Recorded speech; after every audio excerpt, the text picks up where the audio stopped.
नमस्कार, जनतेचा आसूड या यूट्यूब चॅनलमध्ये आपल्या सर्वांचं स्वागत आहे.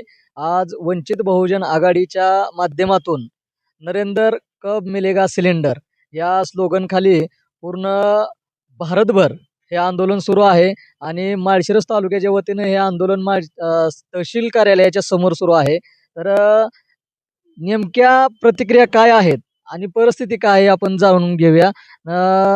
सरपंच साहेब, काय सांगाल, कशाचं निवेदन दिलंय आपण आणि काय परिस्थिती आहे? या राज्यामध्ये युद्धाच्या परिणामावर देशाचे पंतप्रधानांनी या देशाकडे दुर्लक्ष केलेलं आहे. त्यामुळे संपूर्ण महाराष्ट्रभर वंचित बहुजन आघाडीचे राष्ट्रीय नेते प्रकाश आंबेडकर साहेब यांनी आज 6 एप्रिल रोजी राज्यभर हे नरेंद्र कब मिलेगा सिलेंडर हे देशाच्या पंतप्रधानाला विचारणा केलेली आहे.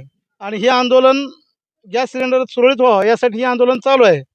या राज्यामध्ये गॅस सिलेंडरसाठी पहिला बळी गेला तो अकोल्यातील माजी सरपंच शिरसट यांचा पहिला बळी गेलेला आहे रांगेत उभा राहून. म्हणजे या भाजप सरकारच्या काळामध्ये रांगा सुरू झालेल्या आहेत. पैशाची रांग, गॅस सिलेंडरला रांग. त्यामुळं हे सरकार सुविधा पुरवण्यात कमकुवत झालेलं आहे, म्हणजे पुरवू शकत नाही. त्यामुळं या सरकारचा आम्ही जाहीर निषेध करतो आणि ही गॅस सिलेंडर सुरळीत चालावा यासाठी या स्लोगन खाली आदरणीय बाळासाहेब आंबेडकरांनी सांगितले, हे नरेंद्र दे सिलेंडर, हे नरेंद्र कब मिलेगा सिलेंडर. या स्लोगनसाठी हे आजचं निदर्शनं आम्ही वंचित बहुजन आघाडीच्या वतीनं माळशिरस तालुक्यात या ठिकाणी तालुका कार्यकारिणीच्या नेतृत्वाखाली करीत आहोत. सध्या जर बघायला गेलं का नाही तर केंद्र सरकारनं ज्या पद्धतीनं युद्धपूर्व काळात ज्या पद्धतीनं युद्धाच्या अगोदर नियोजन करणं अपेक्षित असतं त्या पद्धतीनं कोणतंही यांच्याकडे कोणतं नियोजन नव्हतं. आणि अचानक युद्ध तिकडे पेटल्यानंतर इकडे आपत्कालीन कायदा लागू केला. पण आपत्कालीन कायदा जरी लागू केला, सगळं ह्यांनी जरी म्हणत असेल की सगळं काही व्यवस्थित आहे, मीडिया म्हणजे सगळ्या मीडियावर ह्याच्यावर त्याच्यावर, पण आज जर वास्तविक गावगाव लेवलची जर परिस्थिती बघायला गेली तर महिला वर्ग ह्याच्यामुळे खूप मोठ्या पद्धतीने त्रासलेला आहे, मध्यम वर्ग त्रासलेला आहे. लोकांना गॅस सिलेंडर त्यांचं बुक व्हायला अडचण आहेत. त्याचबरोबर तुम्हाला सांगतो की त्यांना गॅस सिलेंडर भेटत नाहीत. लोक गोडाऊनला जरी गेली, रांगा लावावं लागत आहे, तरी लोकांना गॅस सिलेंडर काय असेल ते भेटत नाही. ह्यातून बघायला गेलं तर खऱ्या अर्थानं तुम्हाला सांगतो की ह्या केंद्र सरकारच्या चुकीच्या धोरणामुळं याचा परिणाम कोणाला भोगावा लागत आहे, तर महिला वर्ग असेल, सर्वसामान्य असेल, मध्यम वर्ग असेल, ह्यांना परिणाम भोगावा लागत आहे. आणि आपत्कालीन कायदा लागून सुद्धा तुम्हाला सांगतो की गॅसची काळ्या बाजारात विक्री केली जाते, गॅसची साठेबाजी मोठ्या पद्धतीने काय असेल ते केली जाते. जो जीवनावश्यक वस्तूचा कायदा लागू केलेला आहे, परंतु जीवनावश्यक वस्तूचा साठेबाजी काय असेल ते केलेला प्रकार काही ठिकाणी उघडकीस आलेला आहे. त्याच्यामुळं आम्ही ह्या केंद्र सरकारच्या धोरणांचा, म्हणजे जे त्यांचं काही जनतेला वाऱ्यावर सोडायचं धोरण आहे, कोणतंच काय असेल ते उपाययोजना न करण्या धोरण आहे, ह्याच्यावरती आम्ही तीव्र पद्धतीने निषेधाचा व्यक्त करतो. आणि ह्या पंतप्रधानाला ए नरेंद्र दे सिलेंडर, ए नरेंद्र कब मिलेगा सिलेंडर ह्या पद्धतीची काय असेल ते ह्या आंदोलनाच्या माध्यमातून आज विचारणा करत आहोत. माळशिरस मध्ये जर बघितलं तर गॅसची तुटवडा फार मोठ्या प्रमाणात आहे. आज ॲप्लिकेशन केलं तर 8 दिवसांनी म्हणते ती तुम्ही या. 8 दिवसांनी गेले तरी तिथं रांगेत थांबावं लागतं.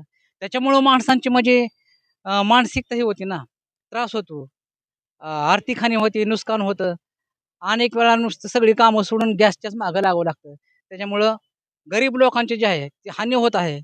त्यामुळे हे तुटवडा पूर्ण करू शकत नाही सरकार. तर ह्या सरकारचा आम्ही वंचित बहुजन आघाडीच्या वतीने निषेध करत आहोत आणि त्यांना निवेदन करत आहोत की गॅसची तुटवडा पूर्ण करावीत. त्वरित ही पोकळी निर्माण झाली भरून काढावी आणि वेळेत सर्वांना गॅस मिळाला पाहिजे. शासन बघता पूर्ण निष्क्रिय ठरलेलं आहे. कोणतीही आत्मनिर्भरता ते आपल्या शासनाकडे राहिली नाही. त्यांचं योग्य शासन करताच राहिलं नाही तर ही प्रजा काय, राजा अनपड राहायला लागला, प्रजा अशीच हाल बघणार आहे. त्याच्यामुळं ह्या स्लोगन मार्फत नरेंद्र दे सिलेंडर याच्या अर्थ निष्क्रिय सरकारचा एक प्रकारे हा निषेध आहे. स्लोगन खाली जो वंचित बहुजन आघाडीचं आंदोलन सुरू आहे त्या आंदोलनामध्ये एक ज्येष्ठ कार्यकर्ते आपल्या सोबत आहेत. त्यांच्या प्रतिक्रिया आपण जाणून घेऊयात. काय सांगाल, सरकारच्या या नीतींबद्दल आपलं काय मत आहे?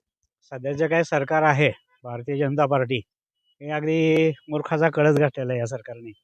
बहुजनांना त्यांची काही प्रगती नको आहे. प्रगतीची जेवढी अधोगती होईल ही त्या सरकारला पाहिजे. फक्त जे काही मोठमोठे जे काही कंपनी आहेत, यांचं फक्त हित ही भारतीय जनता पार्टी जोपासते आहे आणि त्यांना पूर्णपणे जो काही गरीब समाज आहे, जो बहुजन आहे, ह्यांना संपवण्याचं षडयंत्र हे भाजपचं आहे. आता सध्या प्रत्येक भागामध्ये आपण बघतोय गॅसच्या लाईन आहेत. वारंवार ॲप्लिकेशन देऊन किंवा वारंवार भेटून सुद्धा गॅस मिळत नाही. 8-8, 10-10 दिवस गॅसला चकरा माराव्या लागतात. दुसरा प्रश्न विचारतो आपण.